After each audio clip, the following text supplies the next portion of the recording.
Good afternoon, everyone, and you made it to another Friday. Good thing. I have nothing to return to you today because I didn't collect anything last time. But as you know, I did say that I will be collecting page 7 and 8 today.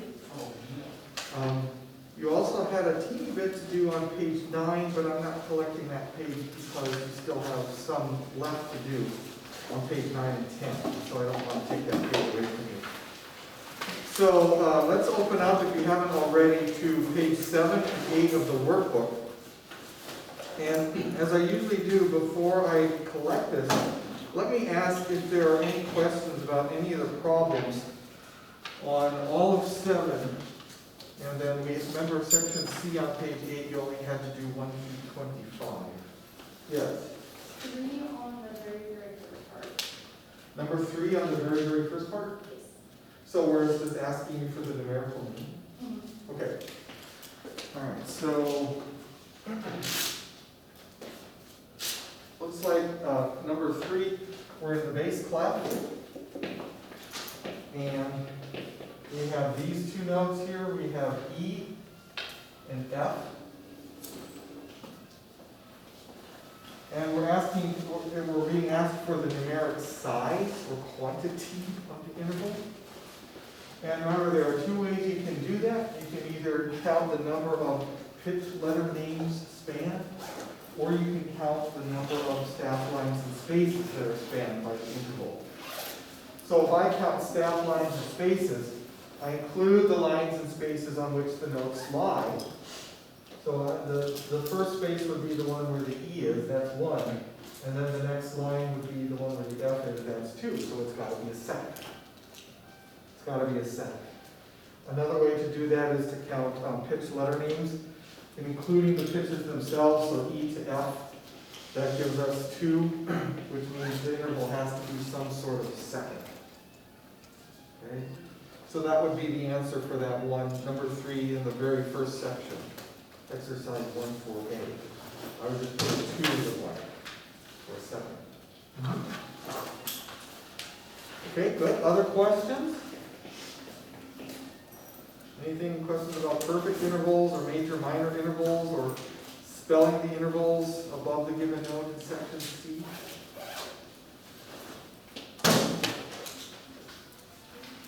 Did y'all, in section C, did y'all include an accidental on your note if you needed it to make it the right interval size?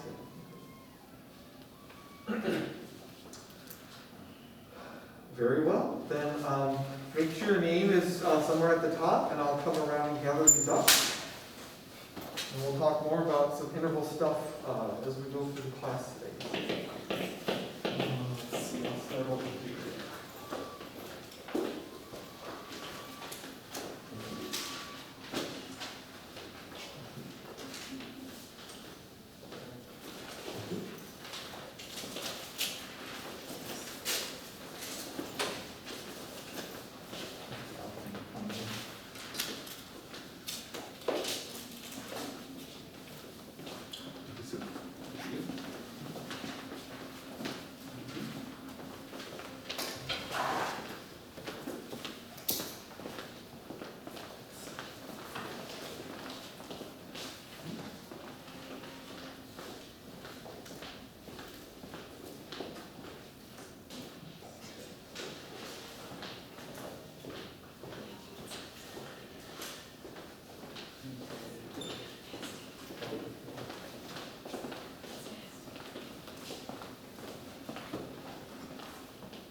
So today and Monday I am spending discussing more information about intervals until we can cover it all. The next Wednesday we'll go to a different topic. We'll move on from intervals and we'll graduate up to triads. We'll start those next Wednesday. Today specifically I need to talk to you about, teach you about interval inversion. I need to teach you how to spell a particular interval below a given note rather than above. And then I also need to talk to you a little bit about consonant and dissonant intervals. And that will be my goal before we leave today. Okay? So, let's talk about interval inversion, first of all. Let me find my notes here. Here we go. Intervals can be inverted. And when I say inverted or inverting interval, does anyone know what I mean? Anyone describe what I mean? Yeah. You take the highest note and you play like an octave down. Yeah, it's actually like if you have two notes that form an interval, inverting an interval means to like turn it upside down or flip it. In other words, what was the bottom note needs to be on top, and what was the top note will then be on the bottom. Okay? That's what we mean by inverting intervals, to turn them upside down. And intervals are inverted simply by doing what I just mentioned, by taking the bottom pitch and placing it above the top one, or taking the top pitch and placing it below the bottom one. So for instance, I'll start out with a treble clef staff here, and let's start with this interval D up to A, which I hope we know by now is a perfect fifth. Let me lower this so you can hopefully see. D up to A, which is a perfect fifth. If I'm going to invert this interval or turn it upside down, I really have two ways to do it, and I'll still get the same result. I can either take the bottom note, the D, and I can raise it an octave, but leave the A exactly where it is. And when I do that, what the A was the top note, and now over here it's the bottom note. Before, the D was the lower note, now it's the upper note. So that is, in a sense, when we turn it upside down or switch it, flip it like that, that's called interval inversion. Another way to do the same thing is to take the original top note, let me rewrite it over here, and lower the top note an octave, and leave the bottom note where it was. And you see, doing that gives me the same result. Over here, the inverted interval, the A is on the bottom, and the D is on the top. Just like here, the A is on the bottom, and the D is on the top. So either way, as long as you exchange the position of the top and the bottom notes, that's what we're trying to get at with interval inversion. The intervals can be flipped upside down. Okay. Now, when we invert or flip an interval upside down, a new numerical name different from the old one always results. A new size of interval will always result when you invert it. The new numeric size or quantity is always going to be the old numeric size subtracted from 9. Subtracted from 9. So for example, if I write something like this, 9 minus the old numeric name of the interval, that's going to give me the new numeric name of the interval.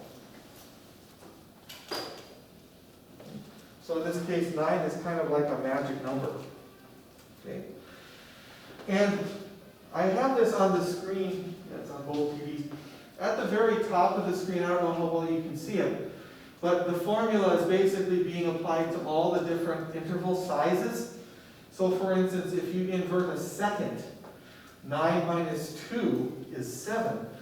Whenever you invert an interval of a second, you'll get a 7th interval. And 9 minus 3 is 6, so whenever you invert a third, you'll get a 6th. And 9 minus 4 is 5, etc., etc. So basically, if I can just recopy that down here, if you invert a second, you always get a 7th, because 9 minus 2 is 7. If you invert a third, you'll end up with a 6th. That'll be the new size of the inverted interval. If you invert a fourth, you will get a 5th. And the reverse of these is also true. All right, so for instance, if you take a 5th and you invert it, you will get a 4th.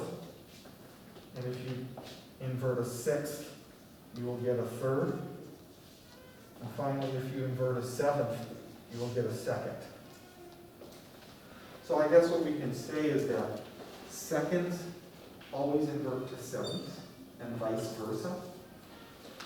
Thirds always invert to sixths, and vice versa. And fifths always invert to fourths, and vice versa. Now let's just kind of test that out and see what we have here. I had originally a perfect fifth, and then I inverted the interval. Based on this little equation here, what is the new numeric size of my interval? A fourth, right? Because fifths, when inverted, become fourths. Is this a fourth? Sure it is. A up to D, that's a fourth. And the same would be true for this, because I inverted the perfect fifth again. So I have a fourth, A up to D.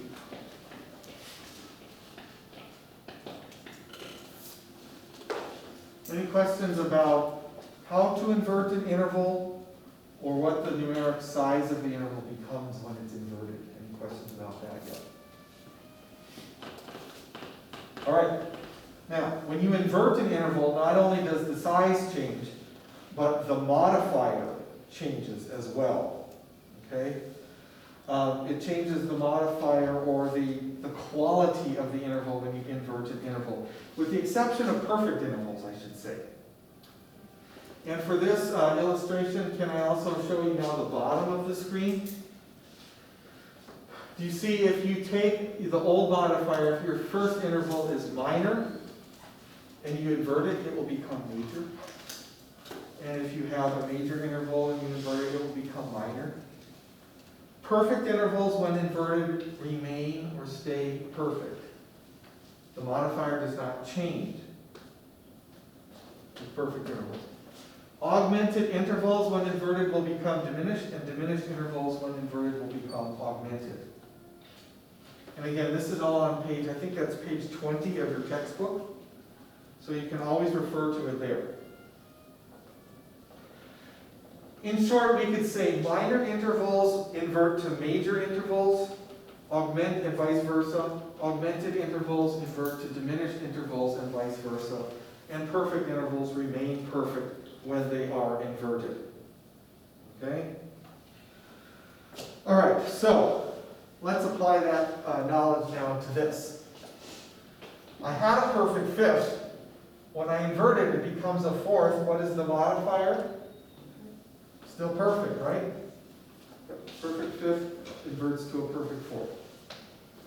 And that would be true here as well. Is A to D a perfect fourth? The answer is yes. It is a perfect fourth. Okay, let's try a few. Let's try a few on another staff here. I'm going to start out with something like this.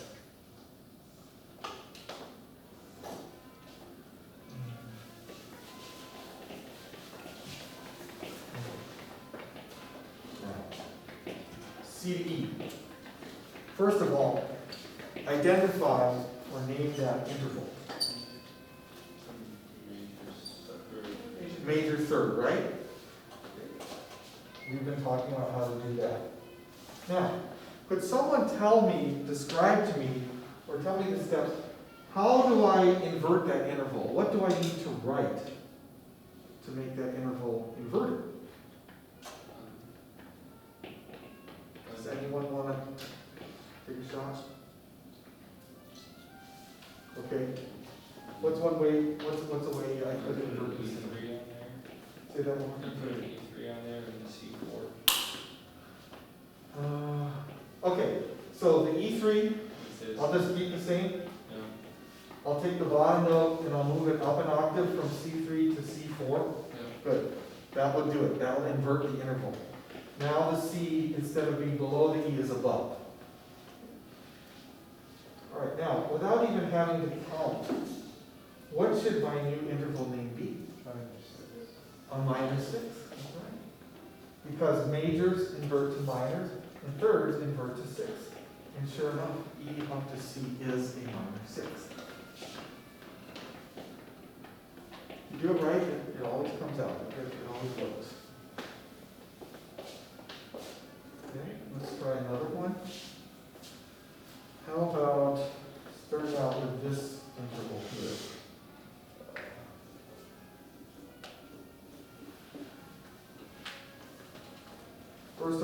identify that interval and then help me write its inversion. What is the given interval? B up to A sharp. Major 7. That's right. Okay. How do you want me to invert it? Do you want me to take the B up an octave, or do you want me to take the A sharp down an octave? The only reason I go through this is because sometimes on test students still will not know how to write an inverted interval. Let's just, for the sake of argument, take the A sharp down an octave. Well, that means we'll leave the B where it is. What's the inverted intervals identification now going to be? Minor 7. And A sharp to B is a minor 7. And I think I got one more of these inversion. Let's start with D flat up to G. Who can help me label or identify that interval as it is, first of all? Okay, what kind? It's a fourth. I can't remember. Did you say perfect? Yeah. Yeah, not quite perfect. It would be perfect if it was D flat up to G flat. But it's D flat up to G natural, so that makes it a half step wider. And what happens when you make a perfect interval a half step wider? It becomes augmented. So this, as it stands, is an augmented fourth. Augmented fourth. Now, before I even rewrite the interval inverted, what's it going to invert to? Diminished? Fifth. We know that. Look, you're foretelling the future. How do you do that? Okay, so now, who can help me rewrite this interval inverted? What do I need? What's one thing I can do?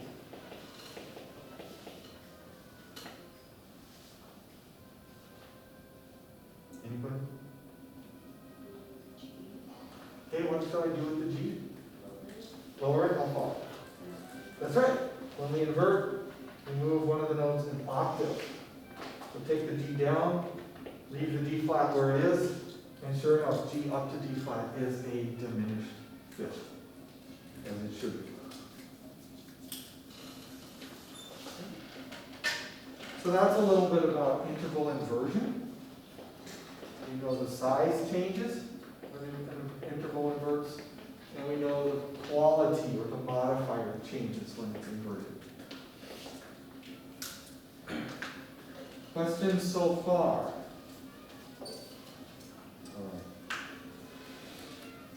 Now, why do we talk about interval inversion? Well, one of the reasons is because interval inversion can help us spell descending intervals. Descending intervals. I don't think up to this point we've had any problems so far that asked us to spell or write a descending interval. Let me see if I can illustrate what I mean. Let's say I have in the bass clef here the note G. And I need to know what note is a minor sixth below a G. I think we've done any that direction yet. I mean, you might be able to find the note that's a minor sixth above a G. But how do we find out what note is a minor sixth below? Well, one way I can think of that would get us pretty close would be to count staff lines and spaces, or to count pitch letter names, right? If I count the space that the note is in, that's 1, the line is 2, space 3, line 4, space 5, line 6. I know that my answer has to be some sort of B, because a B below a G, that gives me the space of a sixth. Or you could count backwards, right? G, F, E, D, C, and B. That gives us a sixth. But this minor sixth thing right now, I'm having a little trouble with, because I don't know if my B should be flat, be natural, be sharp, be double flat. I mean, I just don't know. So there's gotta be a way that we can check that, to be sure that our interval, well, we know it's a sixth, but we need to be sure that it's a minor sixth.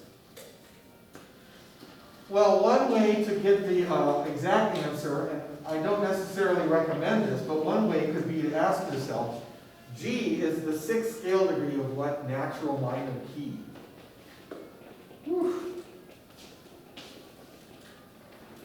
G is the sixth scale degree of what natural minor scale? Because remember in the class before we said that the distance from scale degree 1 to scale degree 6 of a natural minor scale is a minor sixth? So I mean, if we could figure that question out that I asked, I mean, we would have the right answer. But to me, I think that's a little bit awkward, a little bit cumbersome. There's got to be a easier way, simpler way to do it. And the answer to find the exact, the way to find the exact answer is actually enlist and use the help of interval inversion. Interval inversion. For example, what is the inversion of a minor sixth? A major third, right? What this is allowing me to say is that if I can find the note that's a major third above the G, that's going to be the exact pitch I need. All I need to do is then drop it an octave, and it'll be the note that's a minor sixth below the G. That's what interval inversion allows us to equate and do. Okay? So let's go ahead and go through this. First of all, what note is a major third above a G? So B. Just a B, plain B, right? It's not B flat or B sharp or anything like that, it's just plain B. So this is the note that's going to be the answer to my note for my answer for below the given interval. All I have to do is then just transpose it down an octave. And it turns out that B natural is indeed a minor sixth below G. It's not a B flat. It's not a B sharp. So when you don't know what the answer is for a note below a given pitch, just find the inversion of that interval above the given pitch, and then whatever pitch you get there, just drop it an octave, and you should have your final answer.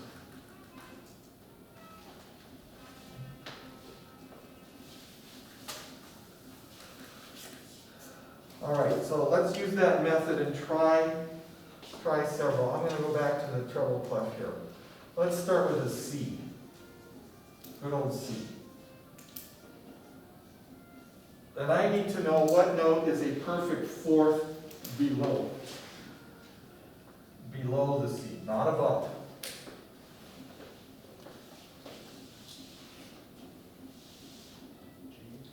Let's use our inversion method. Think about this in your mind. What is the inversion of a perfect fourth? Perfect fifth. Okay? What note is a perfect fifth above a C? A G. That's a little easier for me to think about. So if a perfect fifth above C is G, then I just drop an octave. And the same note, the G, it must be a perfect fourth below. And that's true, it is. Does this make sense? Am I getting through? Are you guys here today, or are you checked out for the weekend? Half and half. Give me, what, 20 some more minutes, and then we're done. All right, let's try another one. This whole thing about spelling intervals below a given note is pretty important, because we're going to have a whole bunch of those to do for Monday. Okay, so let's start with an E flat, and I need to know what note is a diminished sixth below an E flat.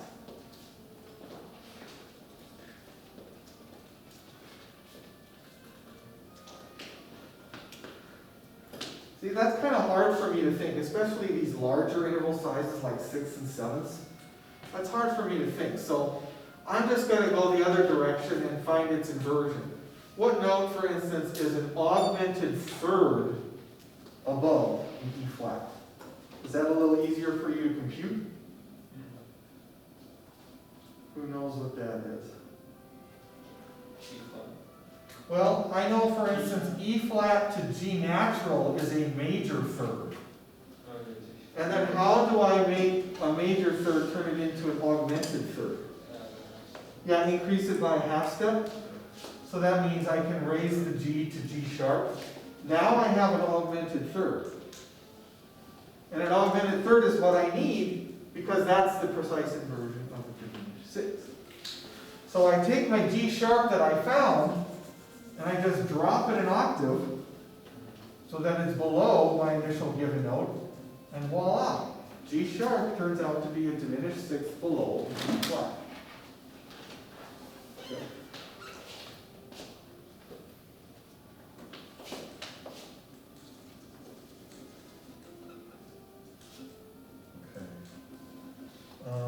Let's see here.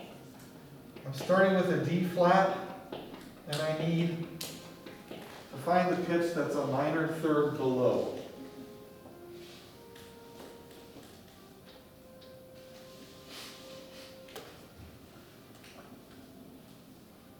Okay, what's the inversion? Major sixth. What note is a major sixth above a D flat?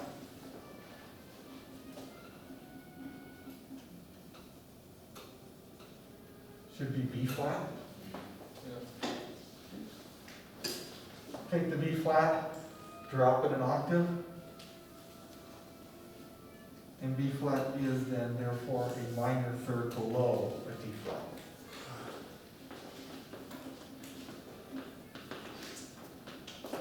Okay, just a few more, and then I'll move on. Let's start with, whoops, wait, what am I doing? No, let's not do that. Let's do it this way. Starting out with an F sharp. What note is a major seventh below an F sharp?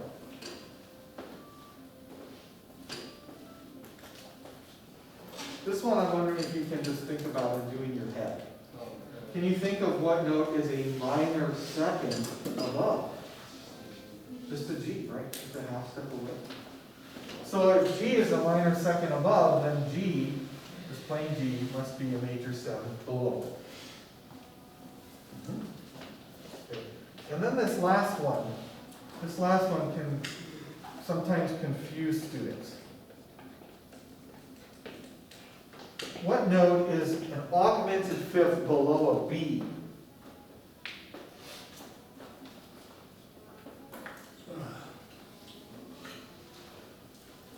Anyone want to take a guess?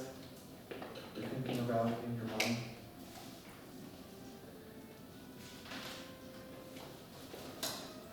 All right, well, let's go through the process. The inversion of an augmented fifth is a diminished fourth. B up to E, I know, is a perfect fourth. So how do I make a perfect interval diminish? I have to decrease the space by a half step. Yes. So then I can make my E what? E flat. So if E flat is a diminished fourth above, that's the inversion of this, then that means E flat is a augmented fifth below. Now, I hesitate to mention this, but I think this is my feeling or my assumption of what some students think or try to do when they spell these intervals below. They tend to get some things mixed up.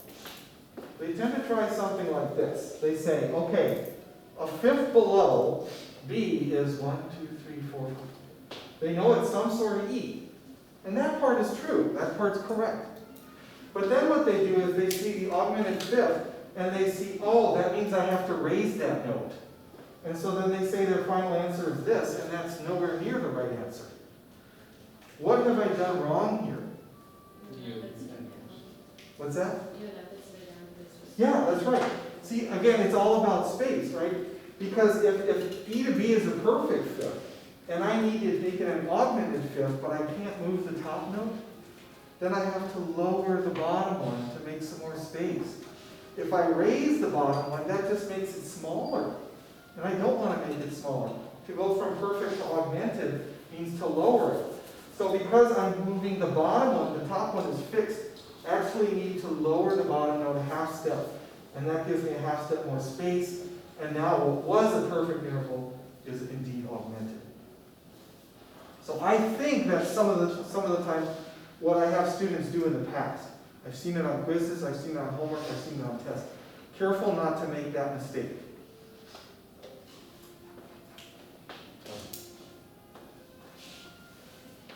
Use this if it helps. Remember this chart from the other day? Yeah. Okay, where are my notes? Here they are. Does anyone have any questions about how to spell or write an interval below a given note? Like I say, you'll have plenty of practice to do for those for Monday. So, I guess finally what I'd like to do is move on and talk about consonant intervals versus dissonant intervals. Ever since, I'd like to say ever since the dawn of time, but that's not true. Ever since I would say maybe the 17th century.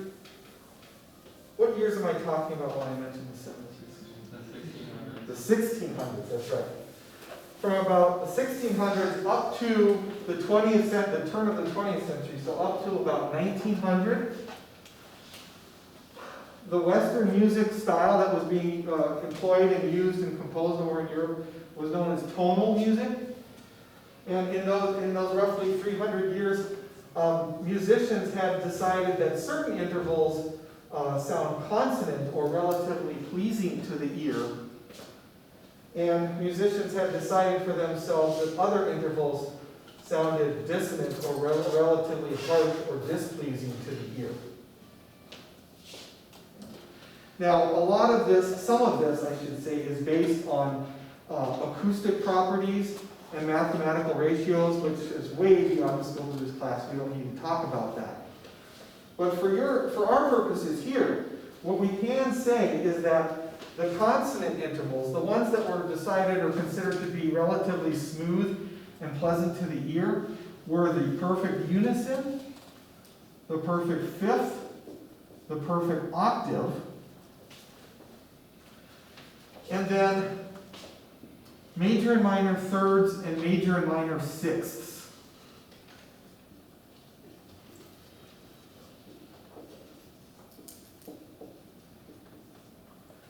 These 1, 2, 3, 4, 5, 6, these 7 intervals were considered to be relatively pleasing and sweet to the ear. So, major, minor thirds, major, minor sixths, and then the perfect unison, fifth, and octave. Now, you tell me, does this sound okay to your ear? That's an octave. Okay. What about this one here? That's a perfect fifth. How about something like this? That's a minor sixth. And what's the inversion of a minor sixth? Major third. That's also pleasing. Yeah, okay. So those are just some examples. Now, what this means is that all of the other intervals, or should I say 99% of the remaining intervals, fall into this harsh sounding or dissonant category. Okay? So let's list those here. All seconds. Doesn't matter if the second is major, minor, augmented, or diminished. All seconds are classified as dissonant. They have a clash to their sound. They sound harsh or strident, relatively displeasing to the ear, at least in this time period with this style of music. Okay? All sevenths are classified as dissonant. And then finally, all augmented and diminished intervals are automatically considered dissonant. And that supersedes and trumps these. So for instance, if I have an augmented fifth, it's immediately dissonant. A diminished fifth, immediately dissonant. An augmented third or a diminished third, completely dissonant. It's not constant anymore. The constant ones, they have to be these particular qualities with these particular modifiers. But all seconds, all sevenths, and all augmented and diminished intervals are considered to be dissonant. Okay. Now, you probably don't need me to illustrate this, but for instance, what about this interval? That happens to be a major 7. Doesn't sound too pleasant. What about this interval here? Yeah, that's a second. Happens to be a minor 7. And then our famous tritone, we can do this one here. A tritone is an augmented fourth, right, or diminished fifth. All augmented and diminished intervals are dissonant, yes. So what's the perfect fourth as well as? Yeah, that's a good question. Do you see I've left one out? Yeah. Where does the perfect fourth go? Consonant column or dissonant column? It doesn't sound bad. Yeah, the answer is it can be both consonant or dissonant. It depends on the context. And so let me go ahead and reveal that, or try to explain that to you right now. And for this, I need to use the grand staff. Oh. Not just a good staff, but a grand. Isn't that just for man? Just grand. Okay, if I were to play these 3 notes at the same time, or play this chord, E on the bottom, G in the middle, and C on the top. Sounds like this.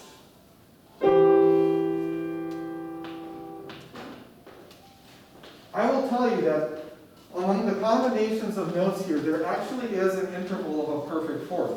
Do you see the interval between the top 2 notes, the G up to the C? That is a perfect fourth, is it not? In this context here, when the interval of the perfect fourth is up high or in the middle of a texture, so to speak, we say that the interval, the perfect fourth in this case, is consonant. It's not bad to our ear. It doesn't require any release of tension. It doesn't require any resolution to something more stable or something more stable. Okay? But if I were to rearrange these notes of this chord like this, now where is the perfect fourth between G and C? Is it up high or in the middle? No, it's down here, right? Isn't G up to C? That's where a perfect fourth is landed down. And the general rule of thumb in this style of music is as follows. When the bottom note of your perfect fourth is the lowest note of all in the entire texture, like when the bottom note of your perfect fourth is in the bass, there's no other sound below it, then the interval of the perfect fourth is classified as dissonant. Dissonant. Okay?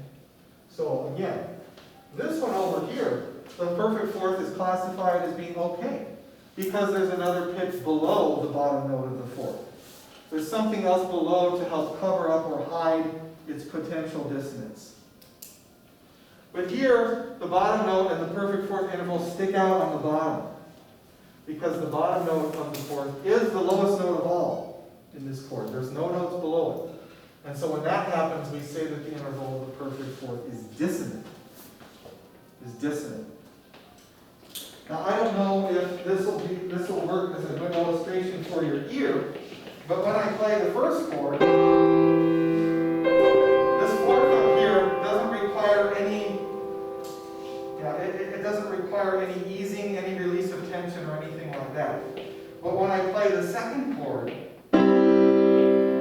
this fourth, musicians back in the day, they said that requires some kind of resolution to something more stable. Isn't that just a G suspension fourth chord? This is what I tonic 6/4 or a cadential 6/4, or you could call it a C6/4, I guess, if you wanted. But anyways, when the fourth is on the bottom, composers back in the day said it needs to go to something stronger like this. That's a little more stable. That's more consonant. But this, it sounds like something needs to move before we can get to home base. And that would be, we got to get to this. Okay? But that only tends to stick out to our ear when the bottom note of the perfect fourth is the lowest note of all. Then we say that this interval needs to move to a more constant interval like a third. Whereas here, the ear doesn't object to it, because it's kind of hidden in the upper part of the tip. Okay. Now, to finish off, let me say that consonances and dissonances in music, these different sounding intervals, they give each other meaning. They do. They kind of feed off of one another, so to speak. Each one is the lifeblood of the other. In other words, if you have a dissonant interval or dissonance in music, your ear wants that dissonant, that tension-ridden sound to resolve to something more stable and more pleasant. Does it not? But if you hear consonances all the time, they might not sound as sweet. They might be mundane or be a little monotonous unless you have some dissonances or spice sprinkled in. So they kind of work in tandem with each other. The ebb and the flow back and forth, consonant going to dissonance, and etc.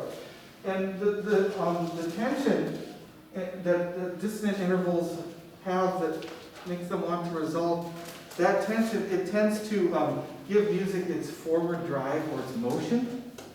It's a big part of what makes music sound like it wants to go somewhere or head towards a goal. Because if we have unresolved tension, unresolved dissonances, then we don't jive with that. We don't like that to leave it that way. And we need it to move to something more stable. Okay? There are some musicians that feel that a consonance will sound sweeter if it's preceded by a dissonance. So for instance, if I play this minor third, it's a consonant, it's a minor third, but maybe it sounds a little more maybe we get a little more satisfaction out of the minor third if I precede it with something like this. Oh, I like that third a lot better. You know why? Because it's satisfying my need to get rid of this clash. What about if you think of this interval? It's nasty, right? It's not that great. It's a dissonant. It's a second. But when I put it in this context, such as, oh, that's better. That's better. So when we deal with chords, when we eventually get to chords, and we deal with chord progressions, and why chords move to other chords, and just the whole succession of harmonies, things like that, a lot of that has to do with consonants and dissonance and intervals. And that's why we can get nice sounding progressions that sound like this.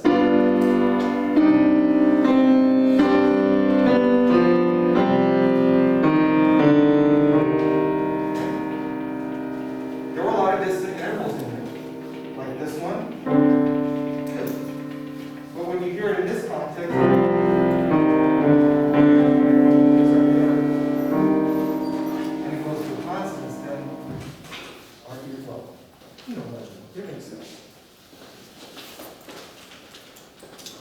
okay, so the homework for Monday is pages 9 and 10. Again, be careful to watch with your assignment sheet.